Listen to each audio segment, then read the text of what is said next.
India America വ്യാപാര കരാറിൽ ഉരുണ്ടുകളിച്ച് വിദേശകാര്യ മന്ത്രാലയവും കരാറിന്റെ വിശദാംശങ്ങളിലോ റഷ്യൻ എണ്ണ നിർത്തുന്നതിലോ വ്യക്തമായ മറുപടിയില്ലാതെ വിദേശകാര്യ വക്താവ് രൺധീർ ജയ്സ്വാളിന്റെ വാർത്താ സമ്മേളനം വെനസ്വേല ദീർഘകാല പങ്കാളിയെന്നും നേരത്തെയും എണ്ണ വാങ്ങിയിട്ടുണ്ടെന്നും മറുപടി.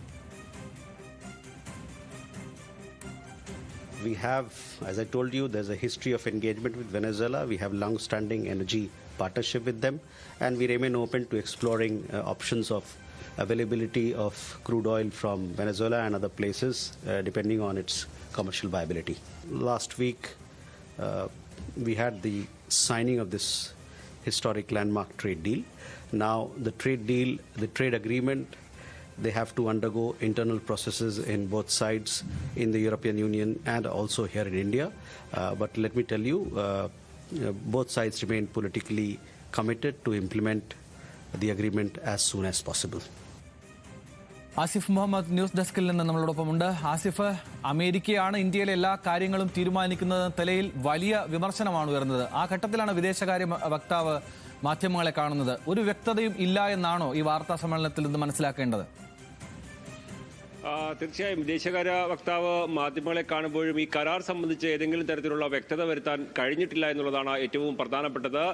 അദ്ദേഹം ചൂണ്ടിക്കാണിച്ചൊരു പ്രധാനപ്പെട്ട ഒരു കാര്യം, ഇരു രാജ്യങ്ങളുടെയും സംയുക്ത പ്രസ്താവന ഉടനുണ്ടാകും. അടുത്ത ആഴ്ച അമേരിക്കൻ പ്രതിനിധികൾ ഇന്ത്യയിലേക്ക് എത്തും. അതിനുശേഷം ഒരു സംയുക്ത പ്രസ്താവന ഉണ്ടാകുമെന്നുള്ളതാണ് അദ്ദേഹം ചൂണ്ടിക്കാണിച്ചൊരു പ്രധാനപ്പെട്ട ഒരു കാര്യം. അതോടൊപ്പം തന്നെ ഈ കരാർ നിലവിൽ വരുന്നത് ഇന്ത്യയുടെ ഊർജ്ജ സംരക്ഷണം ലക്ഷ്യമിട്ടുകൊണ്ടാണ് എന്നുള്ള കാര്യവും അദ്ദേഹം പറഞ്ഞു വെക്കുന്നുണ്ട്. പക്ഷേ പ്രധാനപ്പെട്ട ഒരു ചോദ്യം മാധ്യമപ്രവർത്തകർ ചോദിച്ചത്, റഷ്യയിൽ നിന്ന് എണ്ണ വാങ്ങുന്നത് അവസാനിപ്പിക്കുമോ എന്നുള്ള ചോദ്യം ചോദിച്ചപ്പോൾ അതിന് മറുപടി പറയാൻ തയ്യാറായിട്ടില്ല. കൂടുതൽ കാര്യങ്ങൾ കഴിഞ്ഞ ദിവസങ്ങളിൽ പാർലമെന്റിലടക്കം കേന്ദ്രമന്ത്രിമാർ വ്യക്തമാക്കിയിരുന്നല്ലോ തുടങ്ങിയ രീതിയിലാണ് അദ്ദേഹം മറുപടി പറയുന്ന ഒരു സാഹചര്യം ഉണ്ടായത്. അതേസമയം വെനിസ്വേലയിൽ നിന്ന് എണ്ണ വാങ്ങുന്ന കരാർ അത് നേരത്തെ നിലവിലുണ്ടായിരുന്നതാണ്. ചില പ്രതിസന്ധി ഘട്ടങ്ങളെ തുടർന്ന് അത് വാങ്ങാതിരിക്കുന്ന സാഹചര്യം ഉണ്ടായിരുന്നു. പക്ഷേ ഇപ്പോൾ വീണ്ടും വാങ്ങാൻ കഴിയുന്ന സാഹചര്യമായതുകൊണ്ട് വെനിസ്വേലയിൽ നിന്ന് എണ്ണ വാങ്ങുന്ന നടപടിയുമായി മുന്നോട്ട് പോകുന്നു എന്ന് മാത്രമാണ് അദ്ദേഹത്തിന് വിശദീകരിക്കാൻ കഴിഞ്ഞിട്ടുള്ളത്. ഈ ചോദ്യങ്ങൾ പ്രധാനമായും റഷ്യയിൽ നിന്ന് എണ്ണ വാങ്ങുന്നത് അവസാനിപ്പിച്ചു എന്നുള്ള ചോദ്യം എടുത്തെടുത്ത മാധ്യമപ്രവർത്തകർ ചോദിച്ചിരുന്നു. പക്ഷേ അപ്പോഴൊന്നും അക്കാര്യത്തിൽ വ്യക്തമായ ഒരു മറുപടി പറയാൻ അദ്ദേഹം തയ്യാറായിട്ടില്ല. ഈ പ്രധാനമായും ഈ ഒരു കരാർ നിലവിൽ വരുന്നതോടുകൂടി തീരുവ കുറയും, അത് സംയുക്ത പ്രസ്താവനയോടുകൂടി കൂടുതൽ വ്യക്തത വരും തുടങ്ങിയ കാര്യങ്ങളാണ് അദ്ദേഹം വ്യക്തമാക്കിയത്.